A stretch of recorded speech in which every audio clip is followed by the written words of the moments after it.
junto a Fernando Paulsen. La clave me escucha. Estamos empezando Combinación Clave. Muy buenos días y ya tenemos a nuestro primer entrevistado. Él es el abogado Jorge Contese. Jorge, ¿cómo estás? Hola Fernando, buenos días. Jorge, tú has hecho un trabajo en términos tanto de la academia como público muy intenso en torno a la utilización de recursos legales que puedan tener que ver con una serie de problemas, particularmente problemas tanto penales como problemas constitucionales. Y una de las cosas que resaltaste muy rápidamente luego de que el presidente Piñera firmara ese decreto que permite que las Fuerzas Armadas puedan colaborar en el patrullaje de fronteras y particularmente en la posibilidad de detectar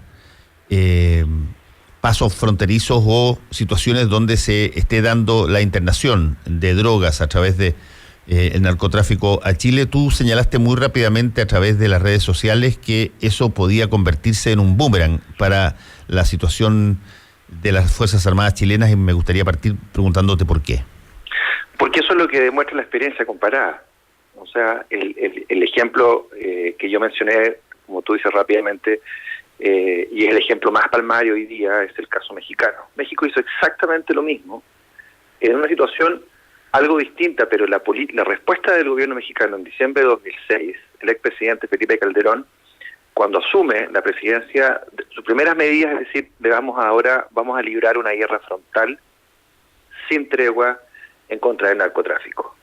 Y eso significó, y eso es que es una frase que venimos escuchando nosotros hace décadas como un eslogan de campaña, ¿verdad? En todas partes hay una guerra contra las drogas. Pero esta vez significó específicamente adoptar como política pública entregarle al ejército, a la marina, es decir, a las Fuerzas Armadas, facultades, atribuciones para participar en este combate contra la droga. O sea, la idea de que efectivamente que hay una guerra, bueno, estas son las fuerzas especializadas para la guerra y por lo tanto ellas van a participar de ahora en adelante en los operativos, en proporcionar inteligencia, en hacer lo que ellas saben hacer para ayudarnos a vencer a este enemigo, que son palabras que ha usado el presidente Piñera, que es el narcotráfico. Y lo que ha pasado en México es que desde entonces, o sea, desde diciembre de 2006 hasta ahora, la crisis de seguridad pública solo ha empeorado, el narcotráfico no ha sido para nada derrotado,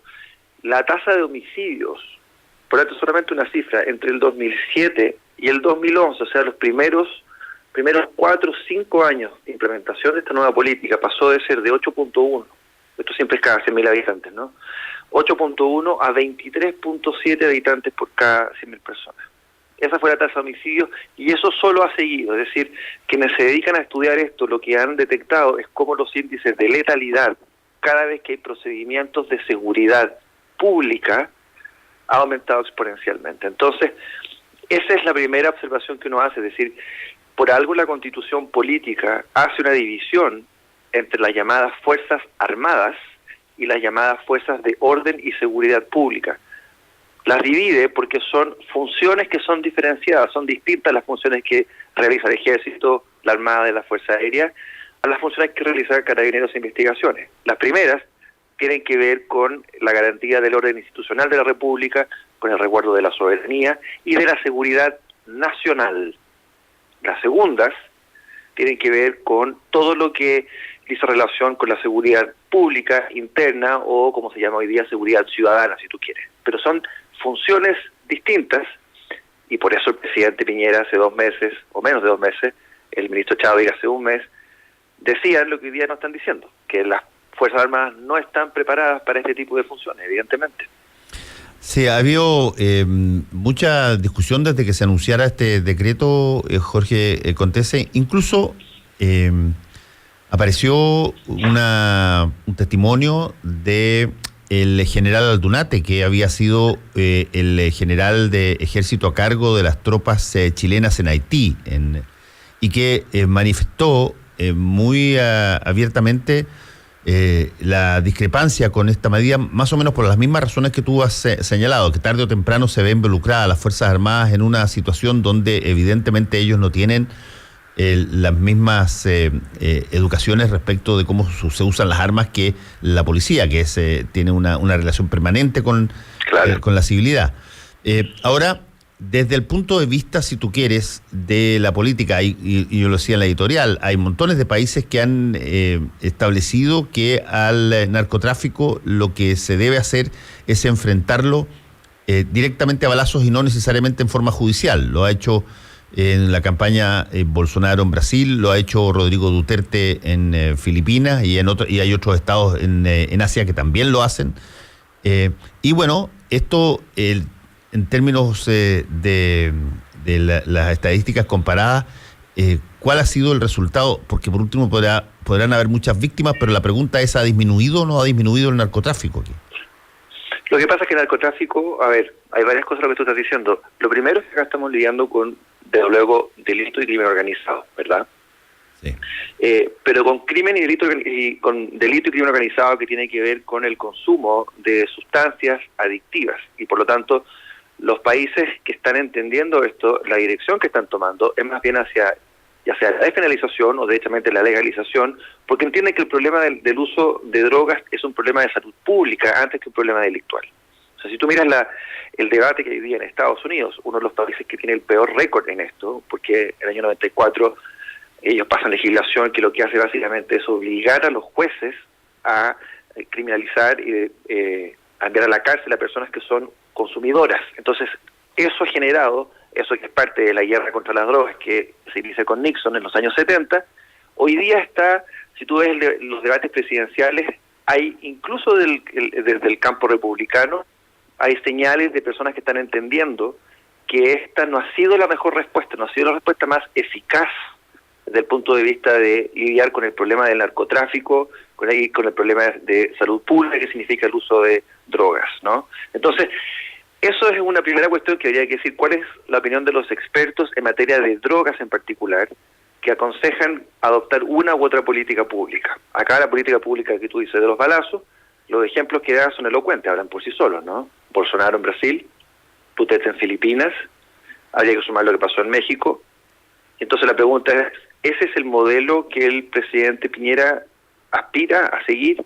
Esa es la manera como nosotros entendemos que se, comillas, combate el narcotráfico, este enemigo que él dice en su discurso. El discurso es que hay que leerlo, vale la pena leerlo, ¿no? Dice, lo vamos a combatir sin tregua, sin cuartel, mediante todos los medios que estén a disposición de nosotros, y eso incluye las Fuerzas Armadas. Ese es creo yo, digámoslo así, el riesgo, entendiendo que aquí hay pompa política de hacer un anuncio, incluso me hacía un alcance un amigo, si tú te fijas, esta presentación que hacen, presentación estética, digo, de tomar el decreto, mostrarlo y tomar digamos, las fotografías con los aplausos detrás, con el decreto firmado, eso lo inauguró Trump hace 2 años, ¿no? De sentarse ahí en la oficina, en la Casa Blanca, tomar el decreto, mostrarlo.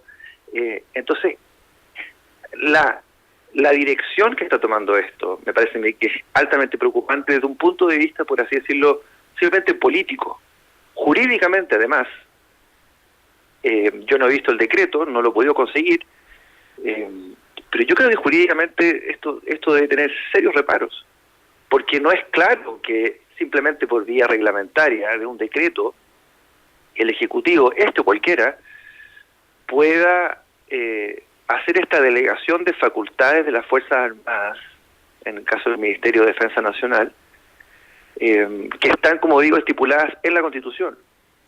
Entonces, cuando hay gente que dice esto debería ser una discusión legislativa, yo no estoy de acuerdo con eso. E incluso más, es posible que esto tenga que ser una discusión constitucional, ni siquiera legislativa. Entonces, lo que uno ve es eso, ¿no? El grupo, al grupo que se junta el presidente al tomar una medida como esta, es un mal grupo, que es exactamente lo mismo que pasó en abril pasado cuando se manda esta carta al Sistema Interamericano de Derechos Humanos.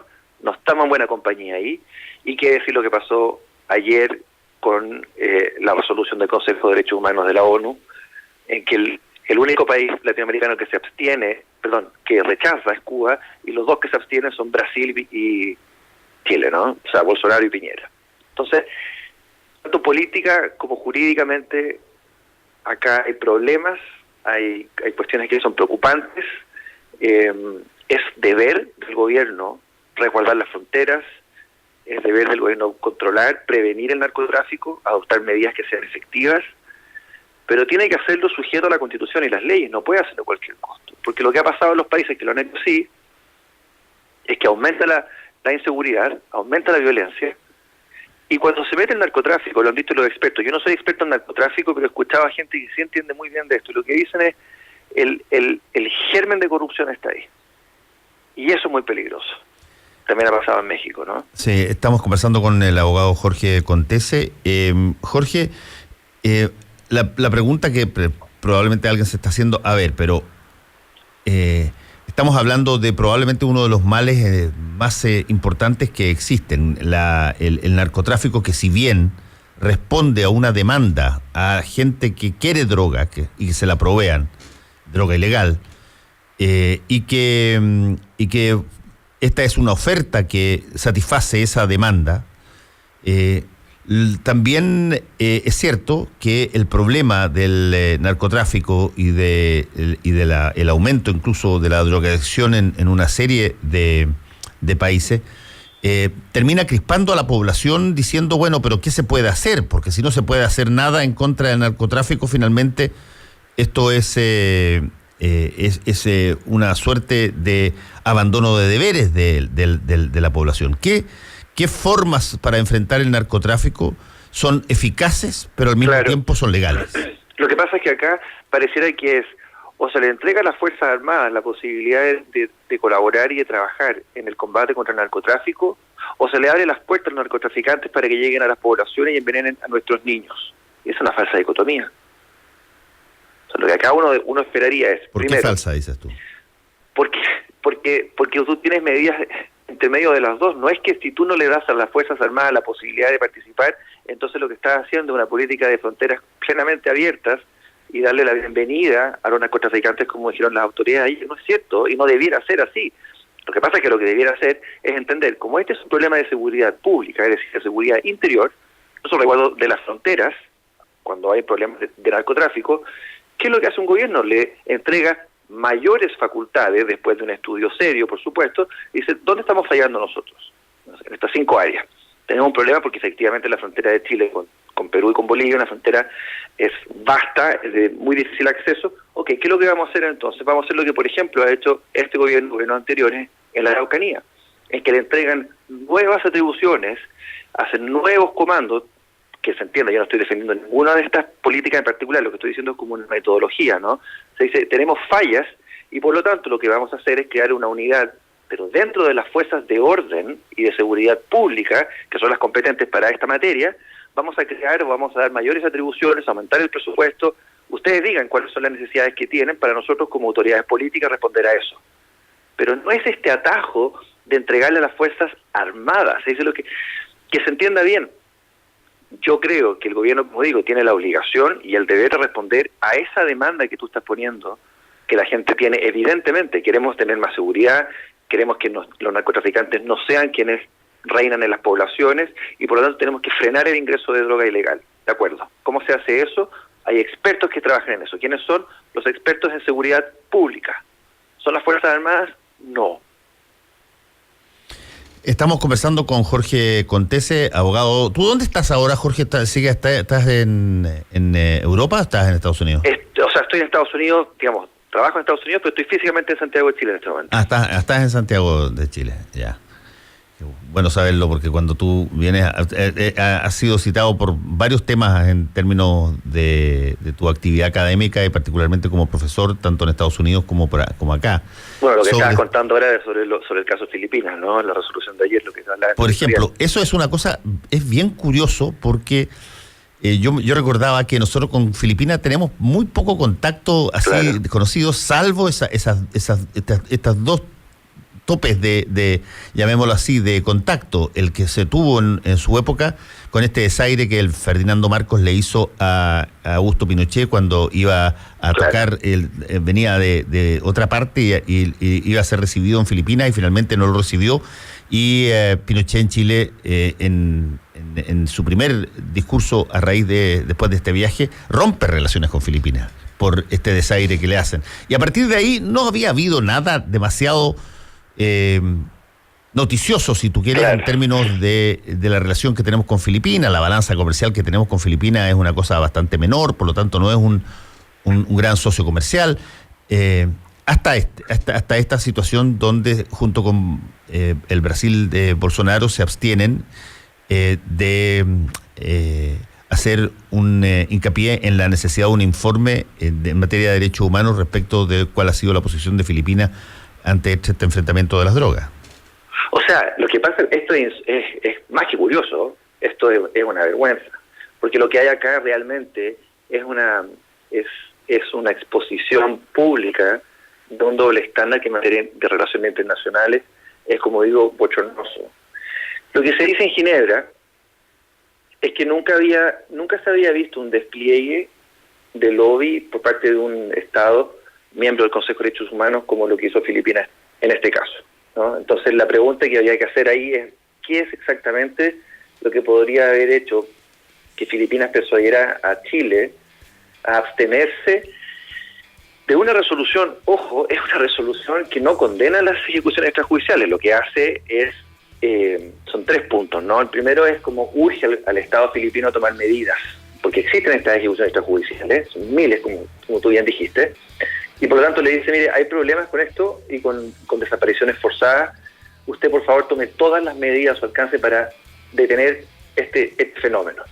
Y junto con eso, le encarga a la oficina del Alto Comisionado, a la oficina que dirige Michelle Bachelet, que realice dentro de un año una investigación, como la que acaba de hacer en el caso venezolano, un reporte donde el Alto Comisionado visita el país, se reúne con autoridades, se reúne con gente de la sociedad civil, se reúne con víctimas y elabora un informe con el sello de Naciones Unidas que después se presenta ante el mismo Consejo, ¿no? Eso es, ni siquiera se estaba condenando, que hay mucho espacio para condenar lo que está sucediendo, ¿no? Ni siquiera una condena. Y a eso se abstiene Chile. Entonces, ¿cuál es el problema? O uno de los tantos problemas.